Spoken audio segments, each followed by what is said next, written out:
I have to do what's honest, and I have to do what is real, and I don't want to be a part of the problem. I'd rather be a part of the solution.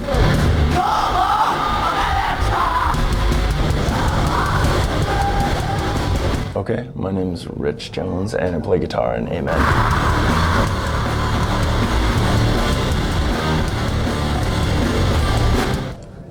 Before I was in Amen, I was in a band called the Black Halos, and we had a couple of records on Sub Pop. And we actually knew the guys in Amen pretty well. We were friends, and we were going to tour the UK together, but the tour got canceled. So that band was like it was more of like an old school punk kind of band. It was really into like the Ramones, Dead Boys, Stooges, that kind of thing. And I remember going to see Amen play and having this realization. I was like, this is what it would be like to see the Stooges now. I'm like, all these other bands, you know, these bands that we're playing with in my band, I'm like, we've all got it wrong, you know? That we're like imitating the sound when we should be trying to capture the spirit. So that's what brought me here now.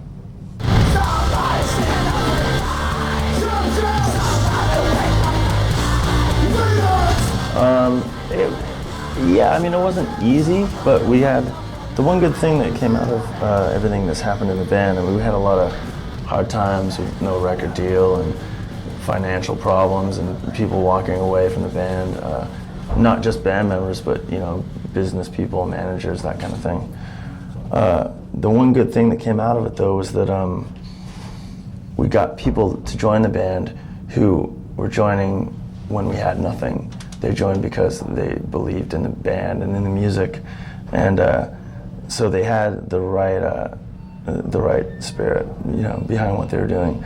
So now that we are actually starting to get back on our feet, it's like we know that the guys that we're playing with are there for the right reasons. No, Rozz was one of those people that we severed ties with after the whole after losing the last record deal. It was basically the whole album was done on like free or cheap studio time, or wherever we could get it. You know, if bands were doing a record and they had some downtime at night, you know, we like go in and try to do some stuff, or like home studios even. There was this little studio about an hour outside of LA that was actually like on a chicken farm, and it was like just in a little shed kind of thing, and some of the record was done there because there was no record label or anything. It was just us scraping whatever time and equipment together we could to do it.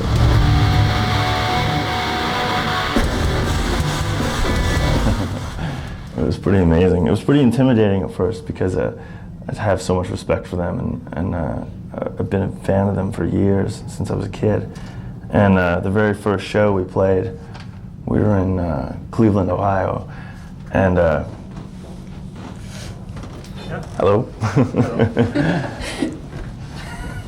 The very first show we played, we were in Cleveland, Ohio, and playing away, and I looked down, and right in the front, there's Jazz Coleman standing there, jumping up and down, you know, with a big bottle of wine in his hand. He's cheering, and I was just like, oh my God, you know, it was like the most intimidating guy in rock, and he turned out to just be such an amazing, genuine, honest, cool person, just so respectful and took care of us, you know.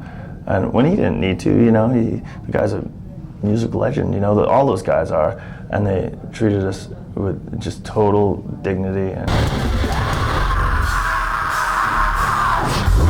oh yeah, he really loves the band, and we did a tour with him, and I would love to if we could make it happen. It's just a matter of money and bullshit like that.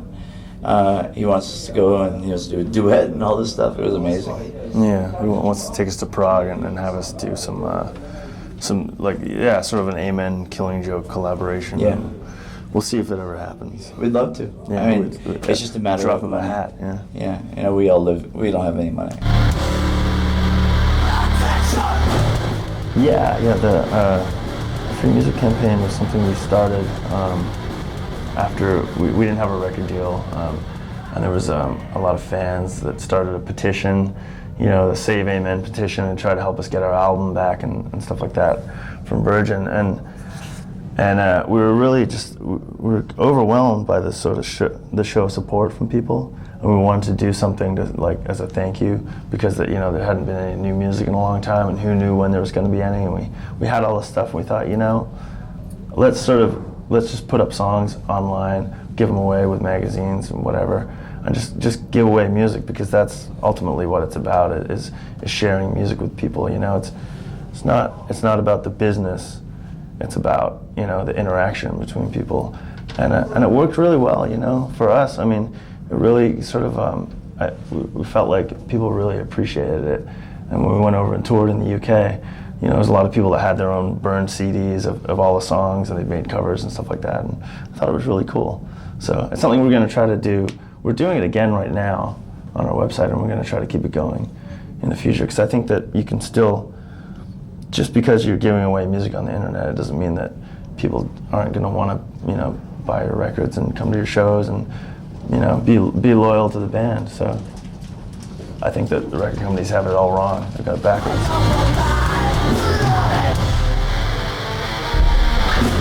I did a reunion tour with them when I first moved to California about 10 years ago when I was a kid.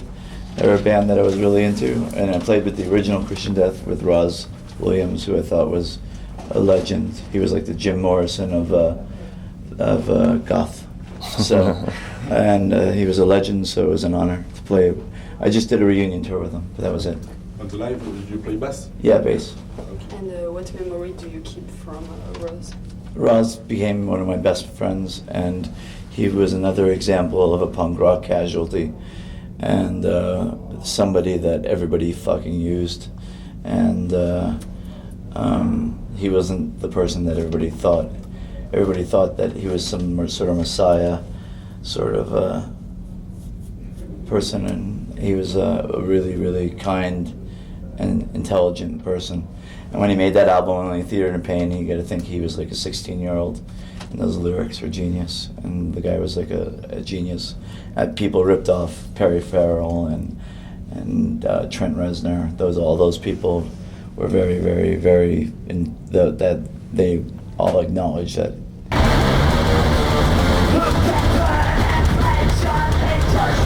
Yeah, I have to do that. It's definitely something. I wrote 72 songs, I think, for this album, and I recorded them, and it was over a year and a half time. So it was,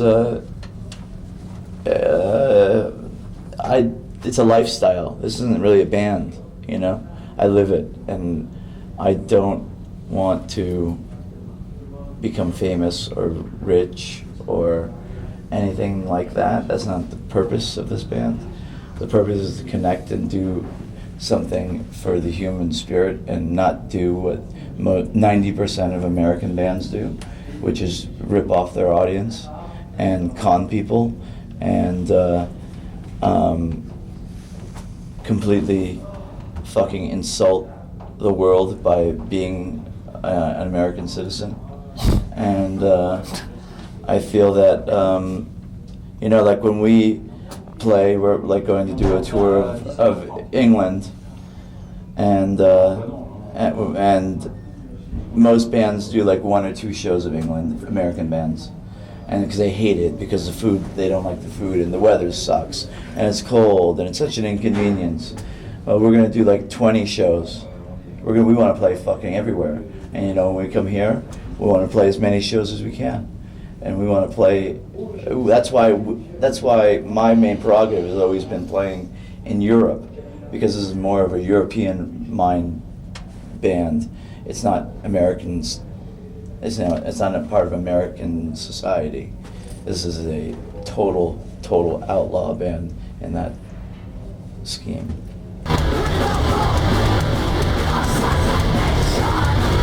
We're definitely, it's way too unpredictable for the U.S., way too dangerous for the U.S., way too real for the U.S., way too honest for the U.S., and we're too good for the U.S. because the U.S. like shit, they like McDonald's, they like Arnold Schwarzenegger as their governor, they like Bush as the president, so they have no taste.